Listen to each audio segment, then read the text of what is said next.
Good YouTube? Jack of all tech and TV here, back with another video. And today I want to talk about Black Monday. Black Monday started.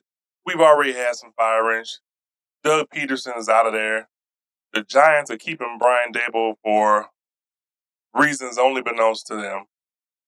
But the coach that I want to talk about today is Jerod Mayo. Jerod Mayo was fired Sunday after a 4-13 first year with the team. And for all the New England Patriots fans out there, I just got one question for you. What the hell are we doing? So let's get into this. Jerod Mayo was tapped as the heir apparent to the great Bill Belichick. We all know Bill Belichick won a bunch of Super Bowls, one of the best coaches of all time, if not the best coach of all time. So Jerod Mayo was tapped as his heir apparent around this time last year, I think. And so they drafted a rookie quarterback, Drake May. Looks like he's going to be a stud. But the team that Bill Belichick left Jerod Mayo, let's just be honest, guys, the cupboard was bare. So, I mean bare. You have a Fumblerooski running back that's good as long as he can keep the ball in his hands, but he fumbles the ball a lot. The receiver position, you didn't really have a lot there at all. Tight ends a little bit above average. You got a stud cornerback in Christian Gonzalez. But besides that, not a lot to work with there. To the point to where you think if you hire somebody and you've been grooming them to be the heir apparent to Bill Belichick, you would think that you would give that person more than 1 year to get things together. Now, let me be clear here. The Patriots did not do themselves any favors with this firing. And I say that to say, I don't care if the coach was black, white, brown, green, purple, yellow, orange. So what you're basically saying is, no matter what weapons or lack thereof that the coach has, you expect that coach to come in off the bat and start winning. And whether that's what the organization really thinks or not is irrelevant. That's what this firing is telling me as a fan of the sport, is telling the media, as people that cover the sport. You're basically saying that you want somebody to come in here with this bare cupboard and just win. You're not giving them time to install culture, scheme, nothing. Just come in here and just start winning. Because that's the perception that you give when you fire a head coach after one season when there was nothing there. Now, if he would have came in, it was like he's damned if he does and he's damned if he doesn't. If he comes in, let's say like a Brian Daboll a few years ago, takes a team that no one is expecting to do anything, takes them to the playoff. And then the next year,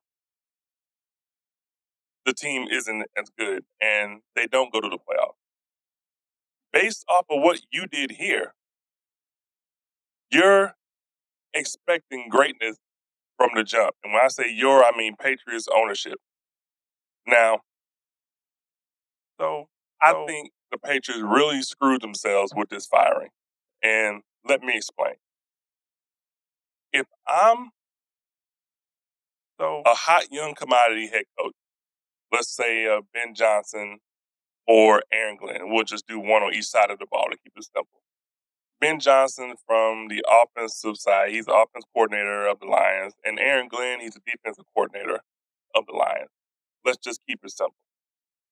I would not, I repeat, I would not come into that organization as a first year head coach because from what you've shown me today or yesterday in firing Mayo is that I got one shot to get it right. And if I don't get it right in that one shot, I'm out of there. And my name is mud as far as acquiring a new head coaching job. Because let's be honest, right now, Jerod Mayo's name is mud. Nobody's going to come and hire him as a first year head coach of their organization after the Patriots fired him after 1 year. But the good thing about that, the Patriots put themselves in the same boat because I'm not coming here as a new head coach and pretty much putting my reputation on the line. And let's say that I do above average. Let's say I go 5-12. You're still telling me based off of what you just did that I'm out of there. You want me to come in and succeed from the jump. So what that tells me is you're probably going to hear this on ESPN and everywhere else too. The Patriots are going to be looking at retreads. And retreads are basically coaches that have been head coaches in the past. Because whether they're looking for them or not, I think that's the only option that they're going to have because a new guy is not coming here. You've just killed yourself as far as any new guy coming here. Now, you might be able to go get a Rex Ryan, which I would love to see. That would be absolutely hilarious to me.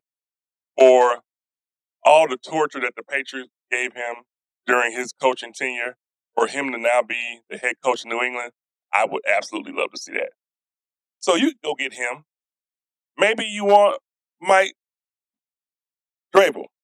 Maybe you want him. But if you wanted him, you had a chance to get him before you hired Mayo because he was out there this time last year when you got rid of Mayo.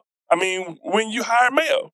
So if you really wanted him, what were you trying to do? Just keep your obligation to give Jerod a chance? And if it didn't work out, hope that Mike would be sitting there waiting in the wings? That's nasty work. That's not what you do from an organization standpoint.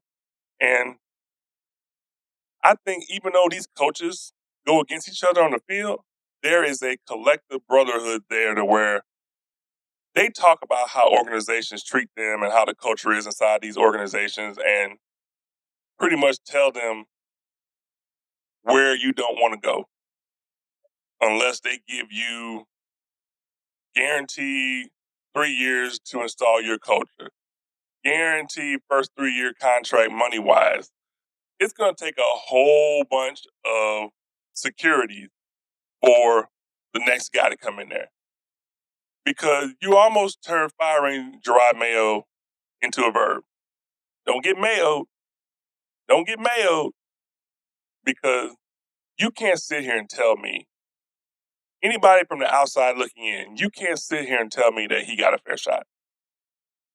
And I wouldn't wish that on my worst enemy.